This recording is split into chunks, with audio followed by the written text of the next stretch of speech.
ello, el Cusano utiliza la fórmula conditor intellectus, intelecto hacedor, en el primer postulado y la retoma en toda la obra para aludir a la mente divina que se despliega a sí misma en su propia similitud, así como, dirá más adelante, la mente del matemático se despliega en las figuras que crea.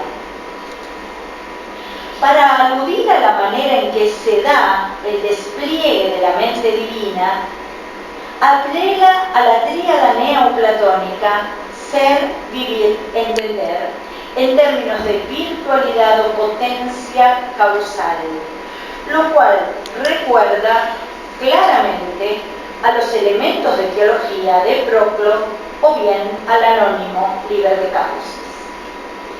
Con todo, la inteligencia no debe ser comprendida como en aquellos textos como una suerte de intermediario entre lo uno y lo múltiple, sino más bien como el aspecto difusivo de lo uno mismo. El intelecto o la inteligencia viene a cumplir este papel fundamental, hacer que aquello que es por su indivisibilidad imparticipable, lo uno absoluto o ante uno, este no uno, se participe o se comunique en su similitud o concepto para volverse visible. Aquello que está enunciado también en el primer postulado, cito, pues el intelecto se complace en mostrar y comunicar la luz de su inteligencia. Esto se complementa con lo que afirma más adelante en el parágrafo 26 del deverío, cito, de esta manera en el universo, al cual preside el intelecto hacedor, nada se encuentra plenamente sino la similitud o concepto del mismo hacedor, así como si el intelecto hacedor fuese vista que quiere mostrar su virtud de ver, concibiría todo lo visible en lo cual él se muestra. Fin de la cita. Hay una clave más. El principio reclama ser inteligido, para lo cual debe ser inteligible. Entonces, no solo es intelecto para su comunicación o mostración, sino para que pueda ser visto por un intelecto, como se afirma en el postulado primero, el intelecto hacedor, porque se constituye fin de sus obras, para que su gloria se manifieste de manera evidente, crea las sustancias cognoscitivas que pueden ver su verdad, y a ellas se brinda el mismo hacedor en modo tal para que puedan captarlo como visible. Para fundamentar esto, que ya fue advertido en el primer postulado, recurre el Cusano a la mención de Alberto Magno, mención que viene a confirmar las bases del conocimiento que él mismo pusiera de manifiesto en De Conjecturis, a saber, la raíz de todo conocimiento se encuentra en Dios, principio de todo conocer, que se manifiesta primero en el intelecto, luego en la razón y por último en los sentidos. Cito Deverío. De esta manera, Alberto inquiere también acerca del principio del conocer, donde habla así: puesto que la inteligencia, el alma racional y la sensitiva participan de la virtud de conocer, corresponde que reciban esta naturaleza del otro en el que esté primeramente como en su fuente, y este otro es Dios. Fin de la cita. Lo que es expresado por Alberto, citado por el Cusano, en términos de participación, se afirma cusanamente en términos de complicación-explicación. De esta manera, lo inmediatamente próximo a la unidad divina primera es el intelecto, el cual explica la virtud de la unidad primera y complica toda la virtud cognoscitiva que se desplegará en la razón y ésta en los sentidos. La gradación cognoscitiva sensible y racional encuentra su fundamento en el intelecto, y este, por su parte, tiene su raíz última en la misma indivisibilidad del intelecto creador. Sin la asistencia de este primer rayo de luz, nuestra capacidad cognoscitiva no solo estaría ensombrecida o debilitada, enferma, sino que ni siquiera podría darse. No basta, sin embargo, comprender adecuadamente esta relación de fundamentación para comprender adecuadamente el principio primero. Para el Cusano, la indivisibilidad productiva del principio que se muestra para un intelecto desplegándose él mismo intelectualmente debe ser comprendida al mismo tiempo trinitariamente y como coincidencia de opuestos. Si, como se sostuvo, lo propio del principio es su indivisibilidad, entonces en él todos los opuestos coinciden. Ahora bien, no podría sostenerse que tal indivisibilidad es productiva sin mostrar al mismo tiempo que tal principio es trino. La unidad engendra la igualdad de sí mismo eternamente conectada. Unidad, igualdad y conexión garantizan la productividad, pues sólo desde la interna distinción de lo que es en sí mismo indistinto e indivisible puede provenir la distinción múltiple de la alteridad.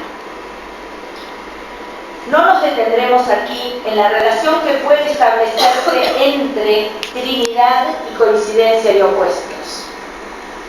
Solo llamaremos la atención en la lente que pone Nicolás de Cusa en la tradición respecto de ambos tópicos, pues la aceptación de uno de ellos no impone la aceptación del otro.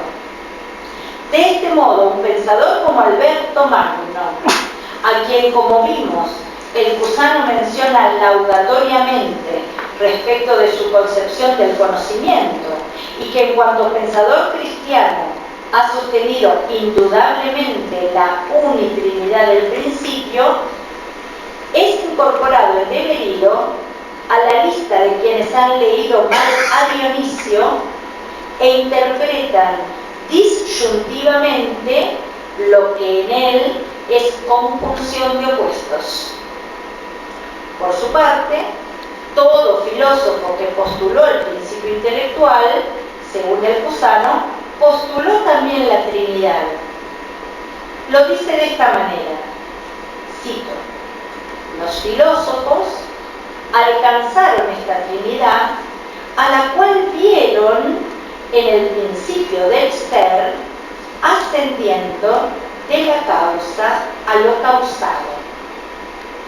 La lista comienza ciertamente con Anaxágoras, pero pone en un lugar de relevancia a Platón y a Aristóteles.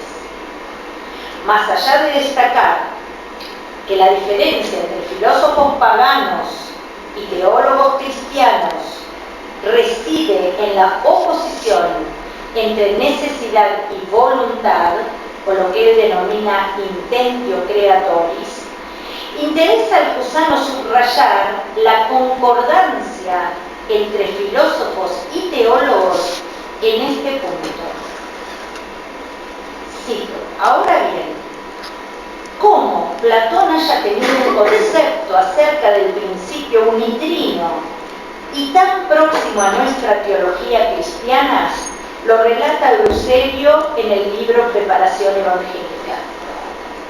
También Aristóteles, en su Metafísica, a la cual él mismo llama teología, muestra con la razón muchas cosas conformes a la verdad, es decir, que el principio es el intelecto puramente en acto, el cual se entiende a sí mismo, del cual proviene el sumo deleite.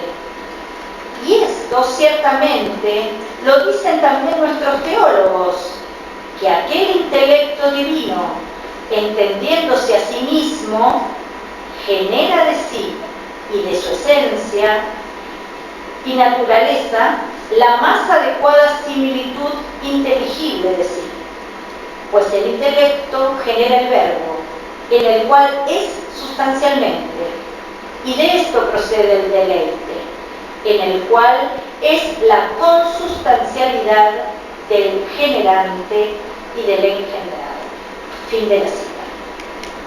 La Trinidad platónica de la que habla el Cusano es explicitada como principio imparticipable o incomunicable, inteligencias que permiten la comunicación y alma del mundo, lo cual vuelve evidente que tal Platón no es Platón, ni tampoco el referido Plotino, sino Proclo.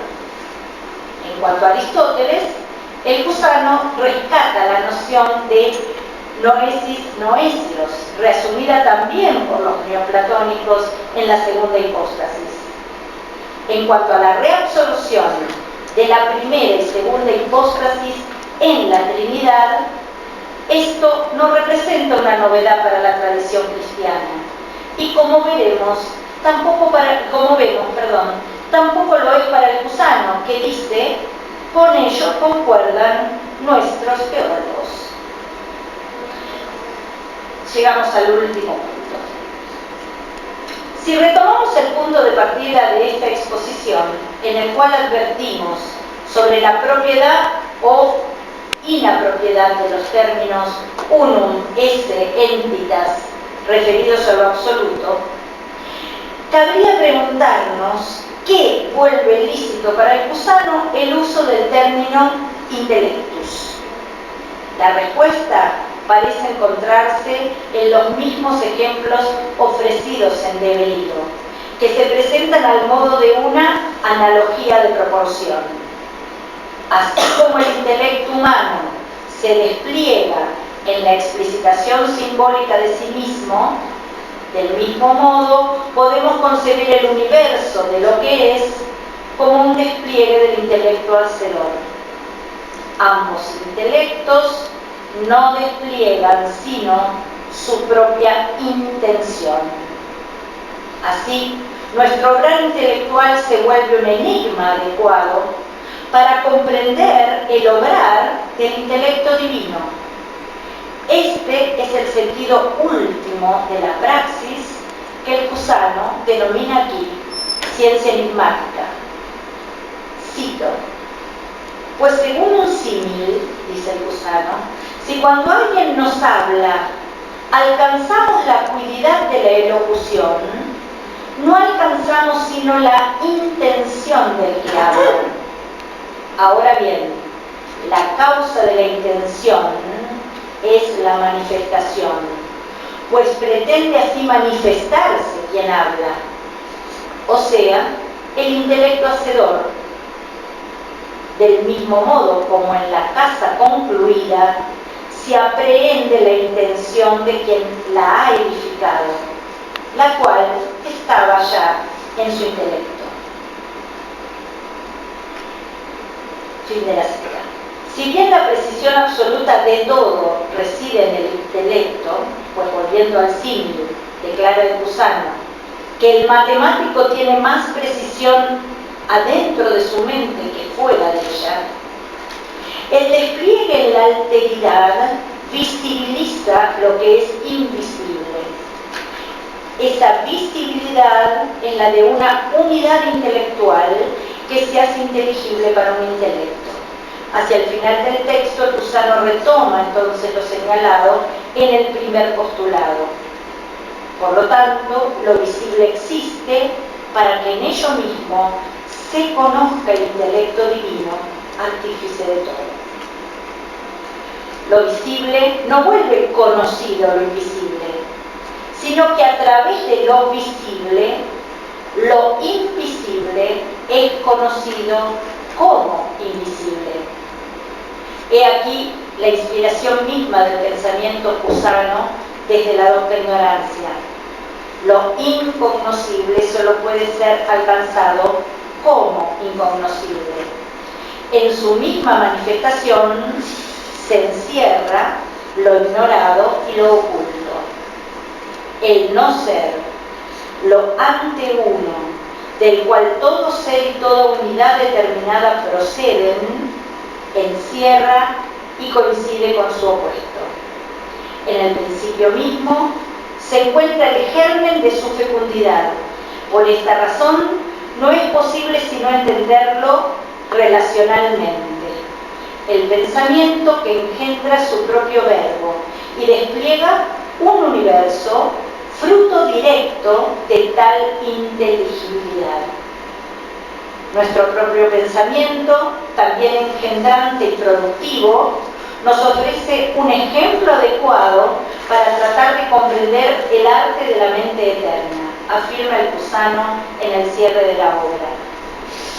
Pues esta manifestación ha de ser concebida como si alguien viera el intelecto de Euclides con una sola intuición, y como si esta visión fuera la aprehensión del mismo arte que explica Euclides en sus elementos.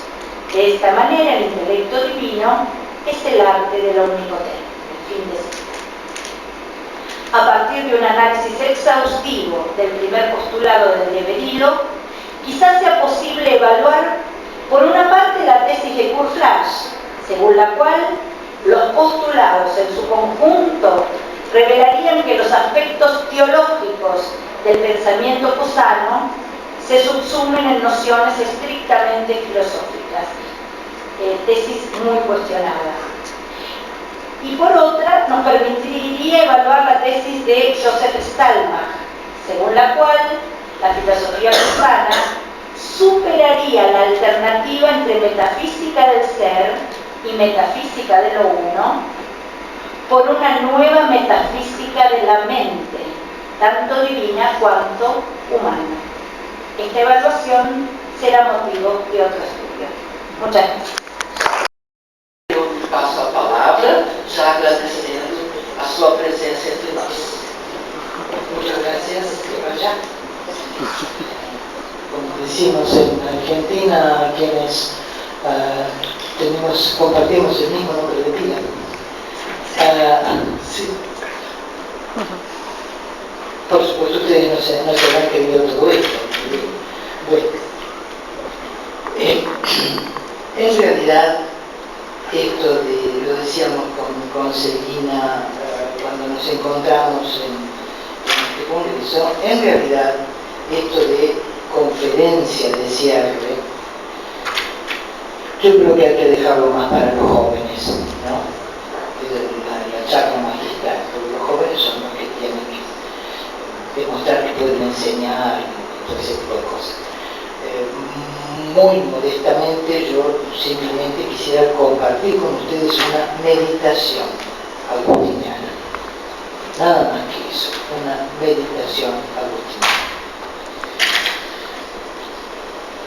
Todos conocemos la línea temática de la Antígona de Sófocles, hija de Edipo, que es hermana de Polinice. Habiendo sido considerado este traidor a su patria, Antígona desobedeció las órdenes de Creonte, rey de Tebas, y enterró el cuerpo de su hermano con los últimos honores. Paréntesis, el equipo de antropología forense de la Argentina, que se ocupa de rastrear los restos de los desaparecidos, tiene un libro de presentación que se llama Tras las huellas de Antígona. Condenada a ser enterrada viva, Antígona se mata colgándose. Hemón, hijo de Creonte, que la amaba, termina suicidándose también.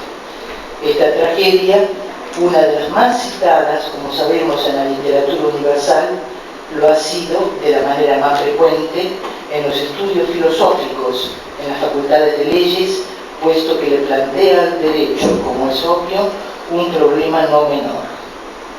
Antígona, en efecto, desobedece lo que de hecho era la ley estatal, la del reino, en pro de una ley moral que considera más alta. Con todo, y especialmente en las apariciones del coro, como se sabe, voz en off del autor en la tragedia griega, hay pasajes que han sido fundamentales para la filosofía, en particular para la antropología filosófica. La fortuna histórica del pasaje que hoy nos ocupa, el de Antígona 3.3.5, justamente por las sugerencias que emanan de cierta ambivalencia, es excepcional.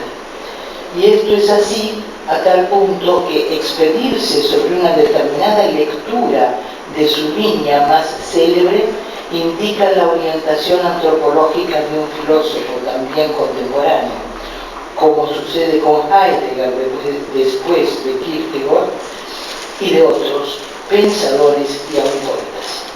Quisiéramos pues pasar revista aún rápidamente a algunas de las lecturas de Antígona 3.3.5 y siguientes que se dieron en el último siglo con el propósito de confrontarlas con el pensamiento que Agustín propone respecto de este tema, aún sin acreditar una influencia directa de Sófocles sobre él, porque no hubo tal cosa en el tema. En otros términos, nos proponemos tomar el texto mencionado a manera de excusa para poner en relieve características esenciales de la posición agustiniana sobre el tema.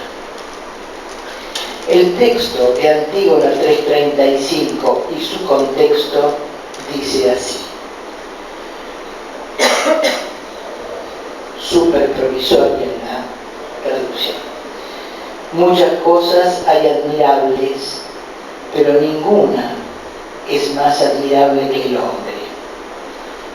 Él es quien al otro lado del espumante mar se traslada, llevado del impetuoso viento, a través de las olas que braman en derredor, y a la más excelsa de las diosas, a la tierra, incorruptible e incansable esquilma con el arado, que dando vueltas sobre ella año tras año, la revuelve con ayuda de la raza equina.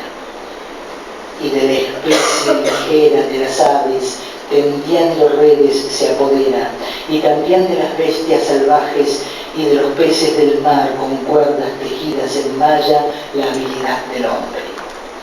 Domeña con su ingenio a la fiera salvaje que en el monte vive, y al inclinado caballo y al indómito toro montaraz les hace amar el yugo al que sujetan su cerviz. Y en el arte de la palabra, y en el pensamiento sutil como el viento, y en las asambleas que dan leyes a la ciudad se adiestró, y también en evitar las molestias de la lluvia, de la intemperie y del inhabitable invierno. Teniendo recursos para todos, para todo, no queda sin ellos ante lo que ha de venir. Solamente contra la muerte no encuentra remedio, pero sabe precaverse de las molestas enfermedades, procurando evitarlas. Y poseyendo la industriosa habilidad del arte, más de lo que podía esperarse, procede unas veces bien, otras se arrastra hacia el mal, conculcando las leyes de la patria y el sagrado juramento de los dioses.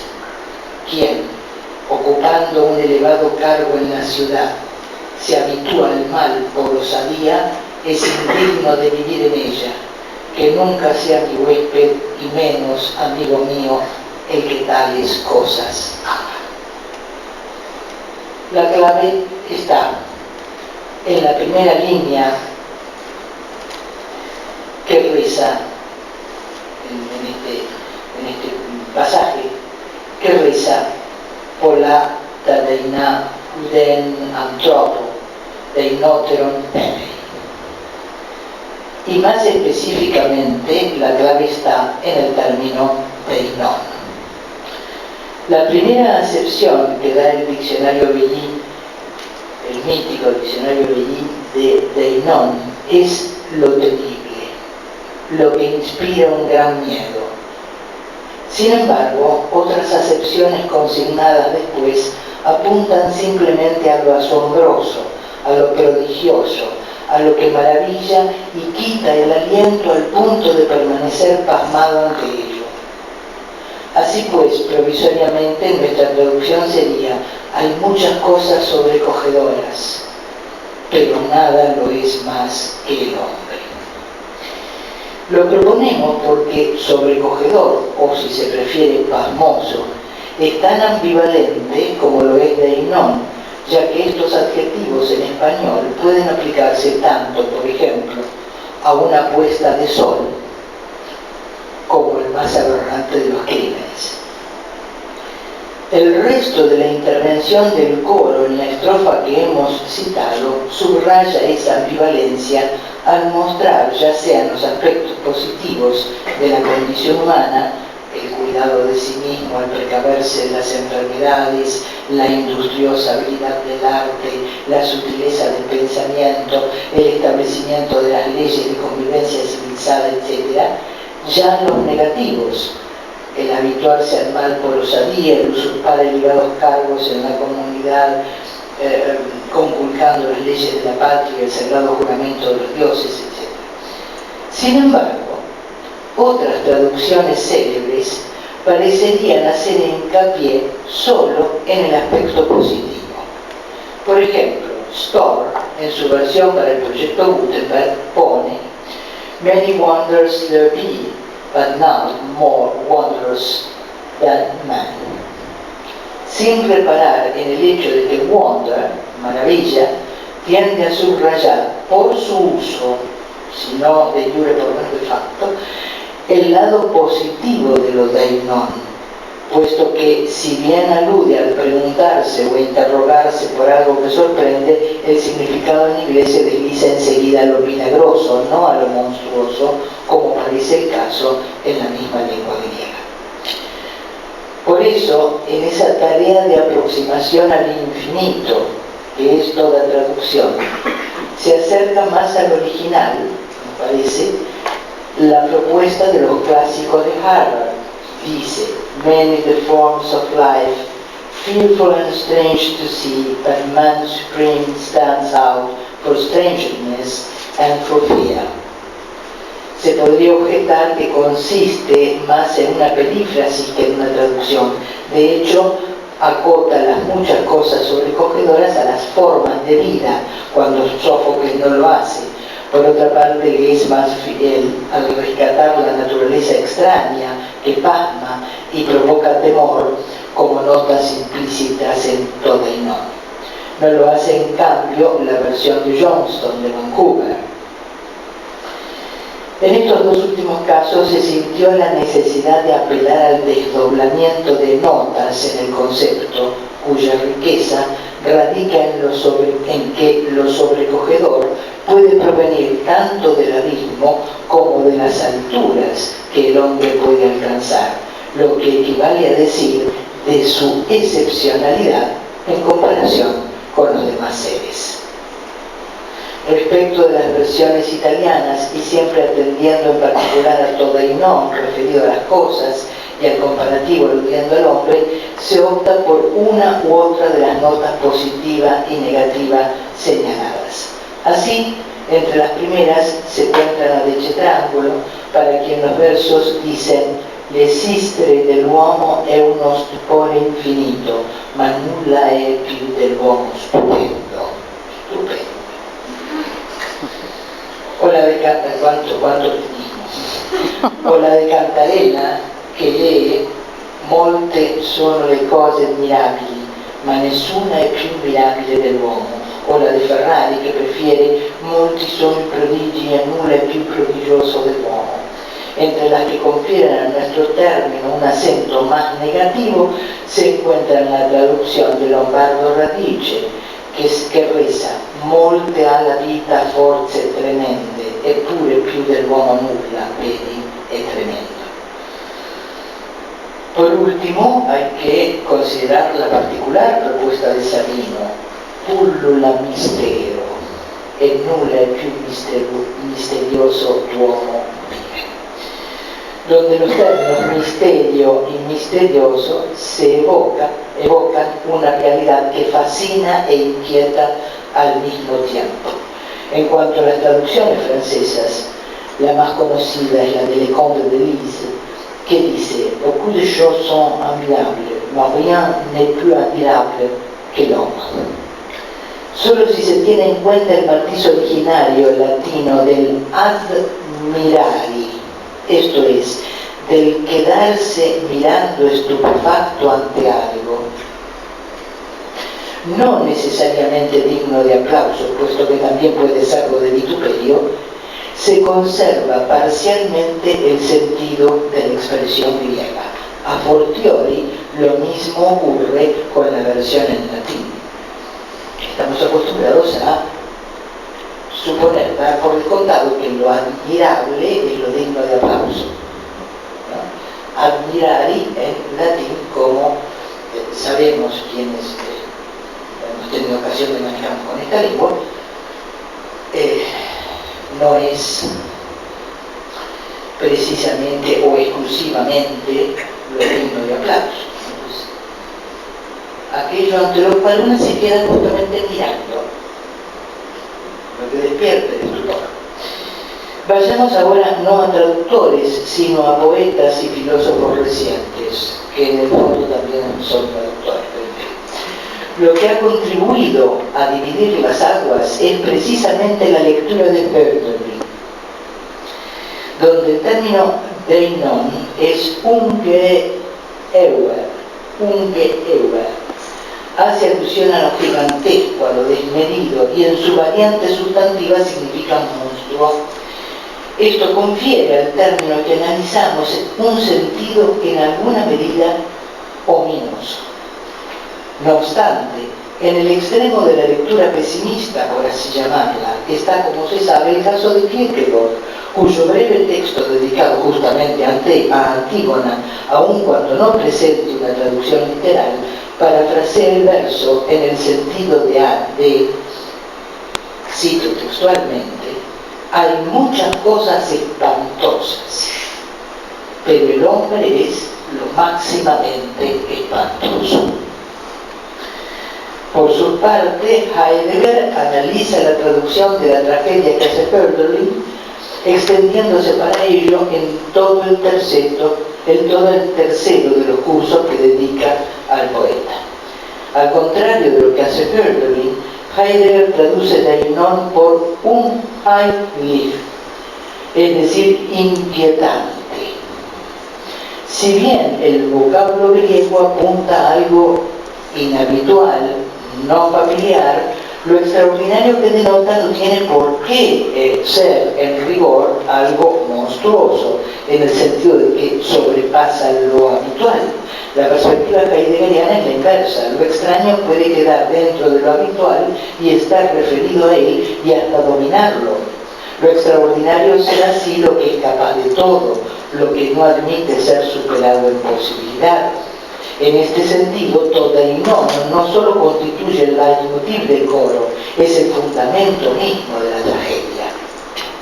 En efecto, añadiríamos no solo el poder precaverse de las más terribles enfermedades, por ejemplo, sino también el habituarse al mal por una osadía inaudita, forman parte de lo extraordinario, de lo extraño, que puede, no obstante, quedar incorporado a lo habitual y dominado. Desde esta concepción, Heidegger retoma la línea de Antígona y en el sentido que hemos señalado se da en él una contemporánea continuidad con el pensamiento de Sófocles. Pero ya sea que recuperen la ambivalencia de lo que el griego entendía por deinon, ya sea que subrayen el aspecto negativo o que acentúen el negativo, lo cierto es que los autores que podemos considerar contemporáneos navegan ininterrumpidamente en el vasto caudal abierto por el griego. ¿Qué ocurre con San Agustín? Más allá de la poca afinidad que el hiponense tiene con la literatura griega y que conocemos por confesión suya, no nos consta que haya leído, aún en versión latina, la obra que nos ocupa. No insistiremos en la mediación ciceroniana en este sentido. Es cierto que Cicerón cita en varias oportunidades a Sófocles, por ejemplo en De Senectute Catere 47, etc. Pero nada nos autoriza a suponer que Agustín haya leído Antígona.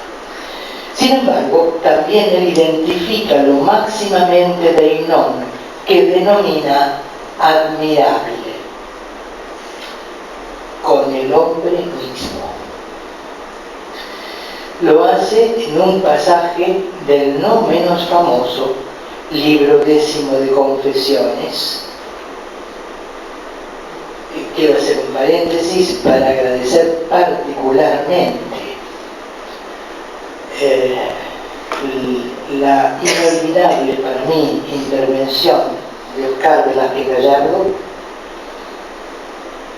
que ha demostrado, yo creo, de una vez para siempre, que Agustín supera el solipsismo en Confesiones, para que no se siga repitiendo la misma tontería que nos vimos obligados a escuchar reiteradas veces.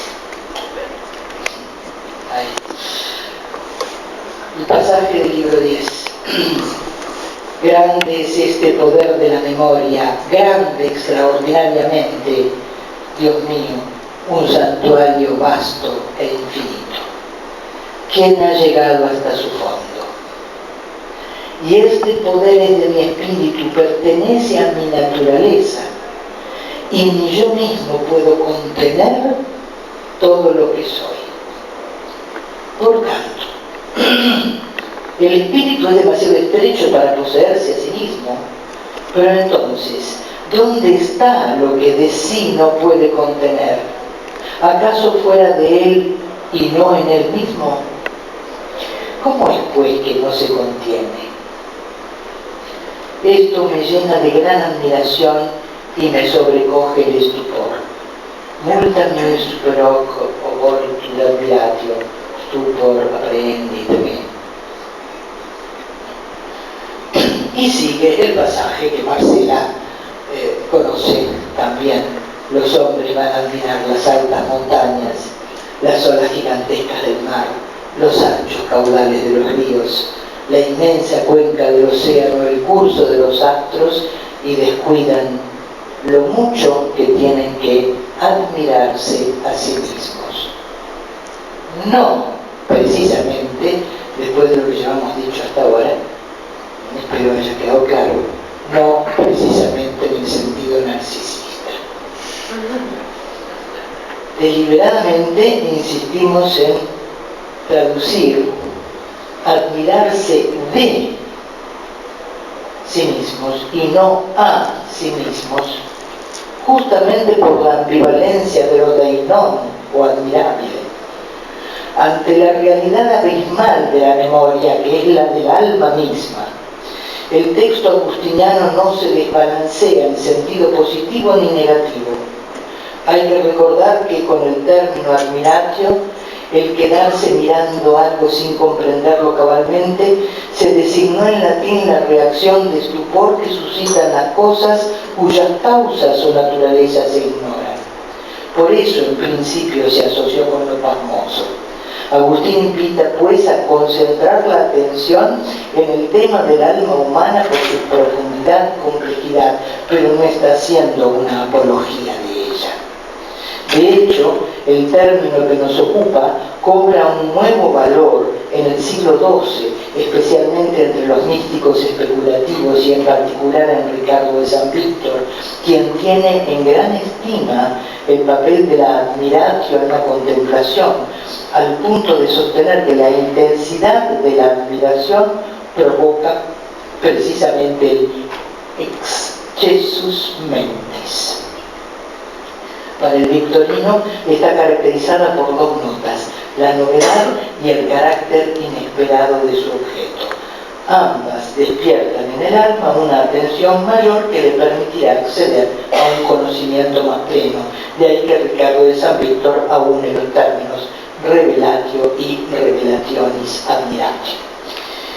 Digamos de paso que durante la escolástica del siglo XIII se retomó una perspectiva más naturalista sobre el tema, subrayándose el hecho de que el admiratio procede de la noticia de algo que excede la capacidad o el poder humano. Volviendo al pasaje agustiniano, conviene destacar su importancia histórica. Nada más hacemos mención, para no extendernos demasiado, al caso de Petrarca. ¿Cuál es específicamente el motivo del estupor agustiniano?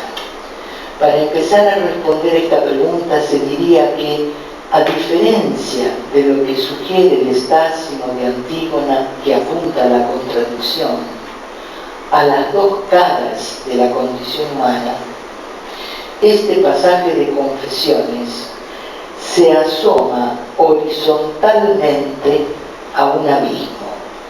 El horror no solo surge por lo inagotable del objeto a conocer, sino también y especialmente por el hecho de que ese objeto coincide con el sujeto que se interroga. De ahí que el texto de Sófocles salte vertiginosamente desde las más excelsas alturas que el hombre puede alcanzar hasta la más abyecta bajeza. En el caso de Sófocles, lo sobrecogedor del hombre está pues en estas tensiones extremas. En el de Agustín, en cambio, radica en lo inagotable de la aprehensión de sí mismo. En efecto, como se sabe, es la memoria lo que permite la totalización de la experiencia interior, la cual involucra la experiencia exterior en la medida en que ésta consiste en un acto del sujeto que la lleva a cabo. Recordemos la reflexión de Agustín al respecto. Todo lo hago en el aula inmensa de mi memoria, allí están a mi disposición el cielo, la tierra, el mar, con todas las cosas que pude percibir en ellos, salvo las que he olvidado. Allí doy también conmigo mismo, y me acuerdo de lo que hice, cuándo y dónde lo hice y cómo me sentía entonces. Allí están todas las cosas que recuerdo haber experimentado o creído. De esta misma fuente de abundancia, saco asimismo siempre nuevas imágenes por semejanza con las cosas que he experimentado o con aquellas que de acuerdo con esa experiencia he creído. En ese contexto o tejido del pasado también aparecen las acciones, eventos y esperanzas del futuro, en las que medito una y otra vez como si fueran presentes. Haré esto o aquello, digo para mí, en esa enorme profundidad de mi espíritu, rebosante de tantas y tan grandes imágenes de cosas. Y se sigue de allí una cosa u otra, o si sucediera esto o aquello, Dios nos libre de esto o de aquello, digo para mí, y mientras lo digo tengo ante mí las imágenes de todo lo que digo, surgidas de ese mismo tesoro de la memoria. No podría decir nada de todo esto si ellas me faltaran. Optamos en esta traducción por la expresión dar consigo mismo. Para decirlo coloquialmente, en realidad es un toparse consigo mismo, con el fin de recuperar el matiz exacto del verbo ocurro, de obcurro, correr hacia algo que está delante. En el fondo, lo que hace Agustín, me parece, es una osadía lo que voy a decir. En el fondo, lo que hace Agustín en Confesiones es toparse con Dios, porque se topa consigo y a la vez toparse con él mismo porque se topó con Dios. Porque se le plantó delante. ¿Qué es esto? Agustín no se está buscando, como tampoco se busca una idea que a alguien se le ocurre. Antes bien, su yo sale al encuentro de él mismo. De este modo, el hiponense sintetiza su doctrina de la memoria sui, la memoria de sí mismo. Ella consiste en una suerte de hilo conductor que atraviesa como perlas cada uno de los recuerdos que fueron protagonizados o construidos por una sola alma. Tal hilo conductor es lo que permite a cada uno de nosotros decir yo, y por eso constituye el principio de la propia identidad, lo que hace posible la aprehensión del sujeto por sí mismo y da lugar, como decíamos, a la totalización de la experiencia interior, además del exterior. Porque es totalización. La memoria sui se proyecta también al futuro, incluyendo las expectativas del sujeto, que así presencializa toda su experiencia en las funciones retrospectiva, creadora e imaginativa. Si ello es planteable en estos términos, es porque una vez más la memoria es sobre todo conciencia. En este caso, tal conciencia es noticia de sí, a diferencia del cogitare, que implica la reflexión sobre el alma humana en general. Así pues, mediante la memoria se teje la propia alma, se entrelazan en una sola trama sorprendente, abismal, los hilos de sus diversas experiencias y creencias, uniendo incesantemente el presente al pasado y anticipando el porvenir. Se conjugan entonces la función retrospectiva con la imaginativa para dar lugar a la prospectiva a la que se proyecta hacia el futuro. De ese modo, el alma humana, el hombre mismo, por una parte queda transido de temporalidad y, si cediéramos a la jerga de nuestro tiempo, se hablaría de construcción de la subjetividad, que no es ningún invento, no es ningún invento. Por la otra, se aprehende como sujeto y se hace presente a sí mismo, y se asusta, y se asusta. Ahora bien, ¿cuál es el resorte que hace disparar el estupor agustiniano ante el hombre, mejor aún, ante su propia alma? Lo cual equivale a preguntar, ¿qué es lo deinon aquí? Descartemos ante todo que se trate, no se preocupen, termina así. Descartemos ante todo que se trate de una cuestión puramente subjetiva, puesto que más allá de la retórica propia de Confesiones, aquello por lo que Agustín se interroga y ante lo cual se pasma, no es ante su propia alma en particular, sino ante el alma humana, a la que, como es sabido, él reduce prácticamente la realidad del hombre. El término clave de los sobrecoge, puesto que nunca se conoce plenamente en su totalidad que persigue sin alcanzar jamás. Nec ego ipse capio totum consum. Así, la conciencia presencializadora, si se nos permite el término del neologismo, no puede penetrar una zona de no conciencia. Y lo sobrecogedor es que lo sabe. Este no poder totalizarse tiene repercusión metafísica.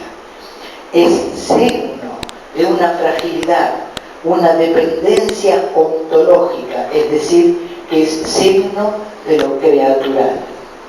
Como si el discurso agustiniano procediera diciendo: mi alma es en la medida en que tomo conciencia de mí, pero al hacerlo descubro que mi alma no es solo mía, porque hay una parte de ella de la que no me puedo hacer cargo. es este último confín de la memoria azul, lo deinón, lo que espanta. A diferencia de lo que sucede en el planteo de Sófocles, en el que lo que se da es una comprobación casi fenomenológica, por famosa que sea, de la condición humana, en el texto agustiniano, sin duda más dramático, el estupor ante el descubrimiento del abismo, precisamente porque es propio, lleva a buscar lo que calme la zozobra. Y es en este punto exacto en el que lo deinón agustiniano se vuelve creatural y remite al comienzo del libro 10. En efecto, cobra sentido ahora el exordio de este libro dedicado a la memoria, que dice así: que yo te conozca, conocedor mío, que te conozca como también soy conocido. Sucede que en ese vacío, en esa zona ignota de abismo que se descubre en el alma y que escapa a la conciencia plena, se agita un deseo tan profundo como indefinible. A ello se denomina, como sabemos, memoria Dei, memoria de Dios, conciencia de la ausencia en el propio interior de algo que existe plenamente dentro, pero también fuera de ese interior. Esto es, de algo que existe en sí mismo, no sujeto a contingencia y que se quiere alcanzar a tientas, ciertamente. El rostro divino será, y concluyo, o intento muy torpemente concluir con la hermosa comunicación de Oscar, será en el resto de confesiones y de toda la obra agustiniana lo que hace que el estupor del admiratio mute en nostalgia de una dicha plena, de un deseo siempre más plenamente saciado.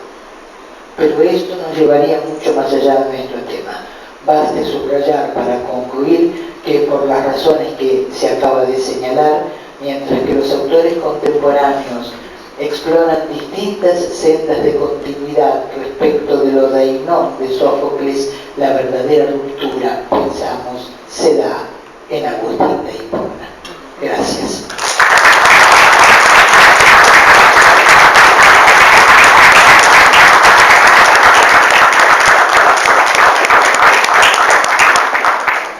Nossa, professora Silvia, admirável naquele sentido. Nós temos 5 minutos, alguma pergunta, algum comentário.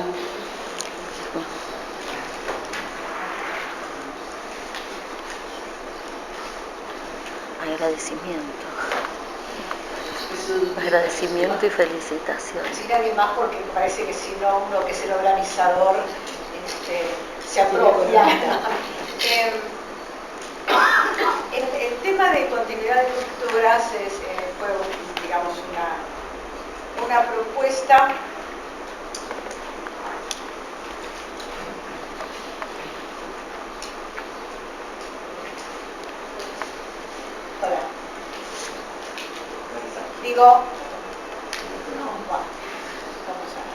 el tema de continuidad y rupturas, tal como la propuesta del Congreso y como en general ha sido trabajado por casi todos los que hemos intentado incursionar en eso, no salía del ámbito de lo filosófico mismo. Es decir, la continuidad y la ruptura se daba en lo que yo llamaría el seno de lo filosófico. Sí. Por lo menos todo lo que yo he escuchado y lo que he leído, que leí las ponencias que están publicadas. Me parece que en este caso hay una ruptura con la propuesta, en el sentido de que el drama griego y la posición agustina no son comparables en el sentido de punto, ¿no? Es decir, son inconmensurables. Son dos paradigmas. ¿Cómo? Son dos paradigmas. Exactamente, son dos paradigmas de pensamiento. Y entonces lo que yo veo es que en tu trabajo hay una ruptura de la ruptura. Sí. Si no lo veo mal, y me gustaría que lo explicites en este sentido. Sí. ¿Cómo lo ves? Porque los filósofos generamos rupturas dentro del paradigma.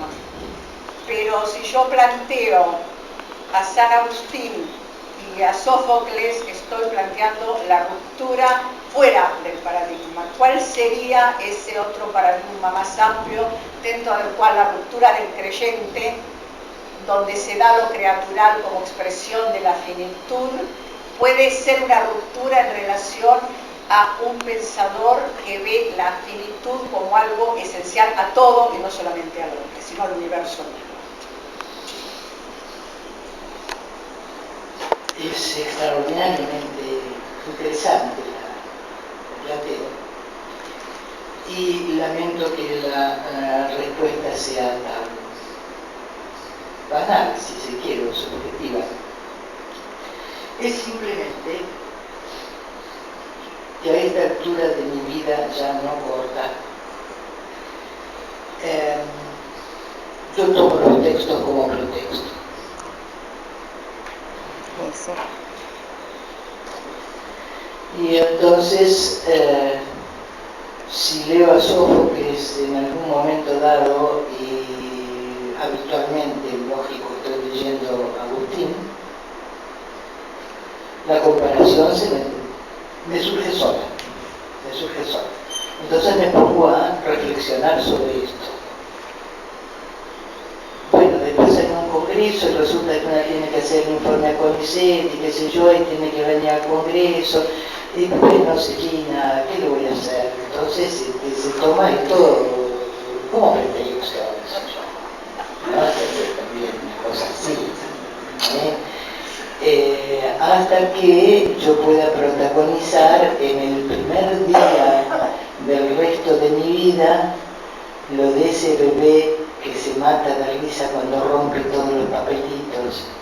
Hay una propaganda por TV de un bebé que se mata de risa cuando le rompen papelitos delante de él mismo, rompe los papelitos. Alguna vez voy a romper los papelitos.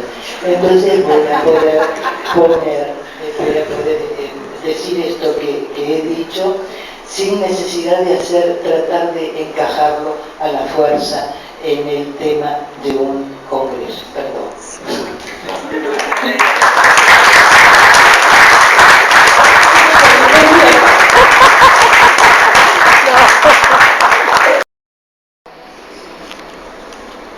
Vos sí, Alarico. ¿Lo sabías? ¿Cómo lo de saber? Por desgracia lo sé. Era una cuestión de tiempo. Además, hija de la carta de mi hermano Jerónimo. Sabe que mis mejores amigos y hermanos perecieron. Oh hermano Agustín, nuestros hermanos y hermanas muertos en el Señor. He caído en tal abatimiento. Día y noche solo pensaba en la salvación común. Me consideraba como cautiva del muerto. No podía decir una palabra antes de recibir la confirmación. Pendiente entre la esperanza y la desesperación. Padezco, hermano Agustín, el martirio de las desgracias ajenas, y hasta me siento culpable. ¿Te sientes culpable tú también? Culpable de haber crecido en una ciudad plagada de dioses aferrados a sus tradiciones. Los adjudican todos los males sin ver los suyos propios. Es su ceguera que los hace ver culpables de tener una visión distinta de las cosas humanas. Han considerado nuestra visión ajena, perniciosa, subversiva. Pues bien, la persecución fue un hecho, pero podemos sentirnos culpables de debilitar la ciudad. Un ejemplo es Donija. Roma ha caído y tengo aquí una carta de mi hermano Jerónimo donde me escribe, cayendo en la desesperación, a la verdad. Dice así: cuando me llegó de improviso la noticia, cuando la más brillante antorcha de la tierra se apagó, cuando el imperio fue herido en su misma capital, la tierra entera recibió un golpe mortal con esta sola ciudad. Yo quedé mudo. Quedé totalmente anonadado y me faltaban las palabras buenas. Mi corazón se estrujó dentro de mí y en mis reflexiones se encendió el fuego. Y me vino a la mente aquella sentencia del eclesiástico: la música del dueño está fuera de ti. La música del dueño está fuera de ti. ¿No es cierto que da impresión? ¿No es cierto que da impresión de haber colaborado los dioses a la satisfacción de las apetencias humanas? Y no está claro que no las han ayudado a ponerle freno. Esa república estaba en trance de desaparecer, de perecer, corroída por la inmoralidad social. Nada hicieron los dioses para orientar a corregir las costumbres y evitar así la catástrofe. Es más, ellos nos han favorecido. Sumergirse en su corrupción, atrayendo a la catástrofe. Están haciendo nada de que perece el mundo. ¿Se admira, maestro, de que perece el mundo? Tú lamentas y lloras porque se derrumbaron las piedras. Te lamentas y lloras porque se derrumban las piedras y maderos y porque han muerto quienes tenían que morir. Hemos de suponer que uno de esos muertos estaba destinado a vivir siempre. Te lamentas y lloras porque se derrumbaron las piedras y murieron quienes habían de morir. Dirás tú: no lo quiero. Allí donde Dios dice: lo quiero. Mas, ¿por qué quiso Dios? ¿Por qué lo quiso? Hasta que lo averigües. Sométete, hija, a la voluntad del Señor. Quizás el siervo llegue a conocer la intención de tu Señor.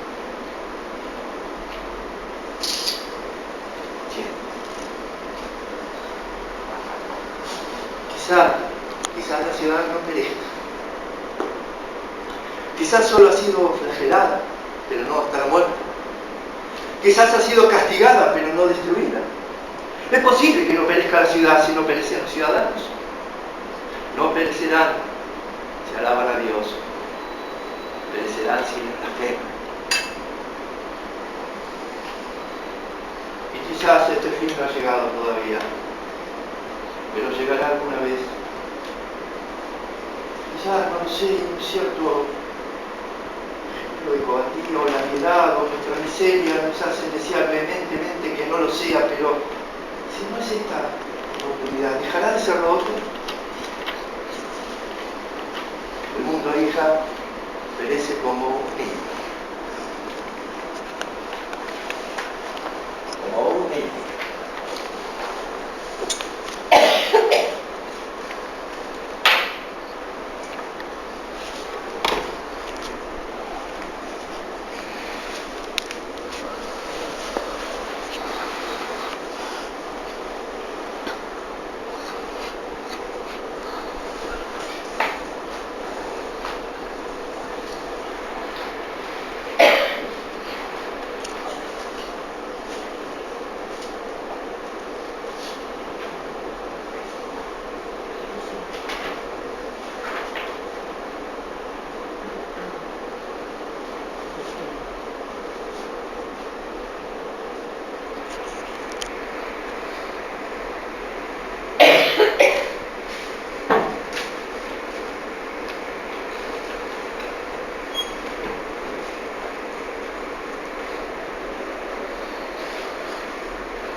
¿Sí? Ahora decime una cosa, o dime una cosa, María. ¿Qué es si no, otra cosa, la ciudad si no los ciudadanos?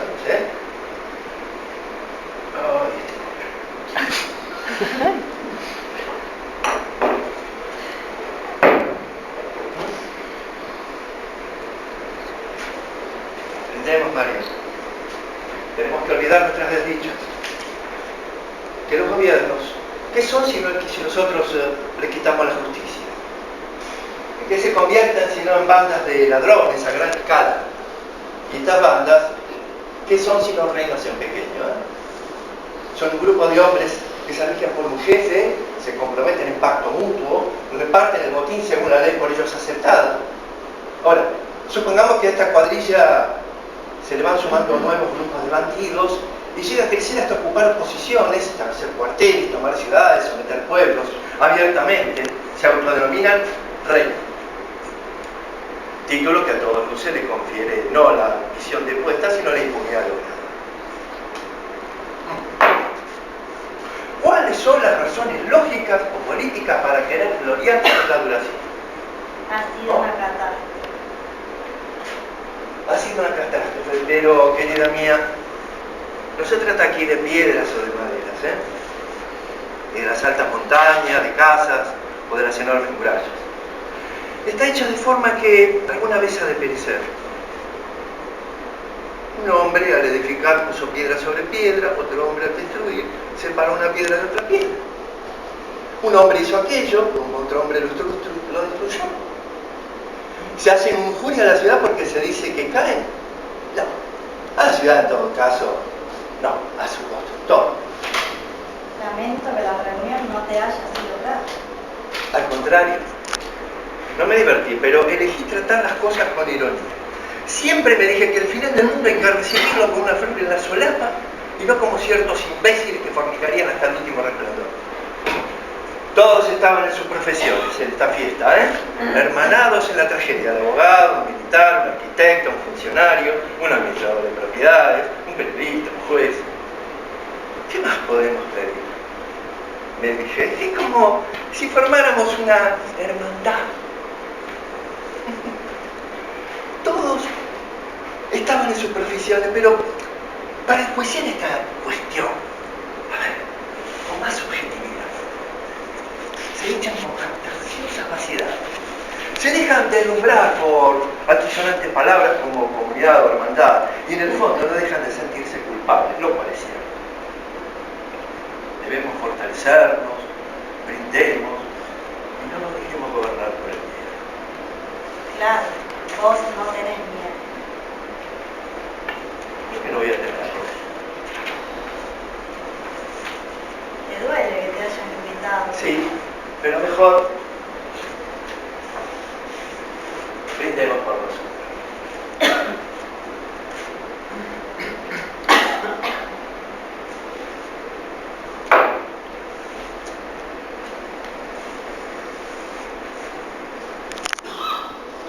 Yo dije que la ironía está muy cara que nos queda.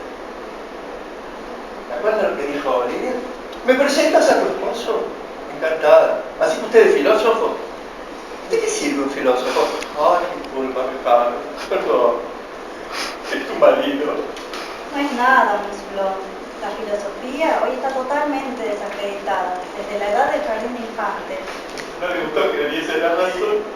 En realidad, además de que los filósofos no tenemos un modelo, yo estaba sobrado en esa reunión, te lo digo seriamente. Y juro que hubiese querido ser una especie de convidado de piedra. Lo único que me preocupaba era no estar desacreditado ante vos. ¿Otro brindis? Eran bromas. Sabés bien que todo el mundo hacía el esfuerzo por olvidar un poco lo que pasó y que estaban bastante preocupados. Entonces llega grave la preocupación. Si ya sé San Agustín. Tribulación. Mirá, San Agustín. Será lo que tú quieras. Ejercitación o condenación. Lo que sea dependerá de cómo te encuentres. La tribulación es un fuego que si te encuentras siendo oro, te quitará la maleza. Y si te encuentras siendo paja, te reduce a ceniza. Cuando terminé de decir ceniza, alguien se rompió un cristal de bohemia. Acordate que te pedí que bajaras la voz. Sí. Pudiste armar un escándalo. Los apremios que abundan no son escándalos. ¿Ves? Como ahora. Hablás como citando a San Agustín y la gente no sabía qué cara poner con vos. Y si no nos íbamos antes, no quedaba nadie. Es que era la noche de San Agustín, querida, como anillo al dedo, y lo sigue siendo. Agustín, con todo incluso el mundo que hizo Dios al caer, con todo incluso el mundo que hizo Dios al caer, y por eso te creó mortal. El hombre mismo, adorno de la ciudad, el que la habita, la rige, la gobierna, vino para marcharse, nació para morir. entró para emigrar. El cielo y la tierra pasarán. ¿Qué tiene de extraño que llegue alguna vez el fin de la ciudad? El mundo que creó Dios ha de arder. ¿Por qué se turban? Por los aprietos del mundo. Al igual que aquella nave en que dormía Cristo. Adviertan cuál es la causa de que se turbe el mundo. Adviertan cuál es la causa. Y ahí tuve que pedir mi chal y mi cartera. Es que, querida mía, no nos queda otra cosa que una vitalidad desesperante. El niño está dormido, señora. Ha visto televisión hasta muy tarde. Gracias, puede ir. Gracias. No te preocupes. Los que prometieron esto a los reinos de la tierra no iban de la mano con la verdad.